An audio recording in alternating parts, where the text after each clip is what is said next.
Hey, what's going on? Ryan here at setthepace.com. I know that we are all 70.3 Des Moines athletes intently watching the weather forecast, and it's not looking exactly friendly to do a triathlon. I know I'm from Kansas City, and we've not had real rain in like a week and a half, 2 weeks, and it's been really hot. So, yeah, we need the rain, but we don't really need it tomorrow. But if it is going to rain, I'm going to post a few suggestions I have, especially because the transition is in grass, so that also adds another element to the whole transition and racing in the rain. If it's on pavement, it's not that big of a deal, but if it's not, there's going to be a situation where you could be running through and it could be mud. But ignore the sloppy bed here in the hotel. I just want to go over how I'm packing my transition bag. And for you guys posting, I mean, you don't get gear bags. I mean, you get a little swag bag, but you do not get gear bags. You're not checking in things. You're bringing everything race morning, and it's like kind of your standard typical triathlon where you set up a transition area and you're off to the races. And that's, if the weather's okay. But for this, I have my transition bag and I have my gear here. I'm getting ready to go check my bike in. I went ahead and I laid everything out, but I'm putting it in bags inside a bag. So I'm putting it in a bag. I'm going to roll this up and I'm going to stick it in there. And I've got extra trash bags.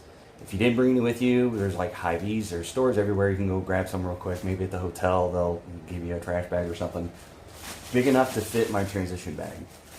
Because if there is a storm, if there's a window and they're letting us in transition and we're getting set up and everything, if a storm comes in, they will tell us to get out of transition and leave our stuff there.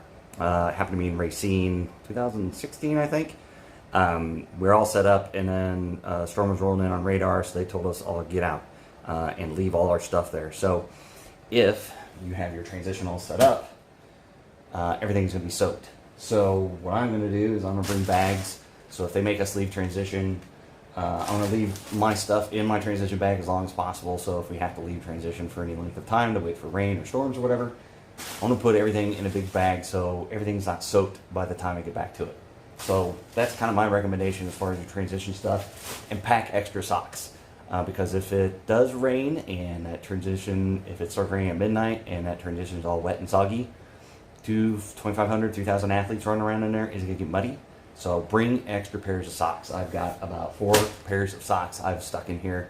So when I get to transition, if my feet are covered in mud or anything like that, I've got another pair of socks that when I get out of transition, I can switch to either for the bike or the run. Don't put your shoes on in transition and run out if it's all muddy and stuff, because that's the last thing you want to do is try to clip in when your shoes are covered in mud. You'll slide off your pedals and it'll be all kinds of disaster. So if it is muddy, carry your shoes and your bike out of transition to the mountain line, to the pavement, and then get your shoes on, get on your bike. Be safe, just be cool that way. But like I said, I'm packing in extra trash bags just to throw my stuff in. If we have to leave transition, go sit in our cars or something because the storm's rolling in. If there's lightning, they're not going to let us sit in transition. So they're going to tell us to leave, and if there's no shelter, then you're going back to your car. So just be prepared. Make sure you're watching their Facebook page. That's where they post a lot of the information. Like I said, Racine, I sat there. I was lucky enough, some friends had a house pretty close to transition. We sat in there for 2 hours. And found out, we could hear the speakers but couldn't hear what was going on. But luckily, through the Facebook page, we found out what the plan was. So make sure that you've liked the official Des Moines 70.3 Facebook page. Make sure you have that up. They'll put any announcements on there.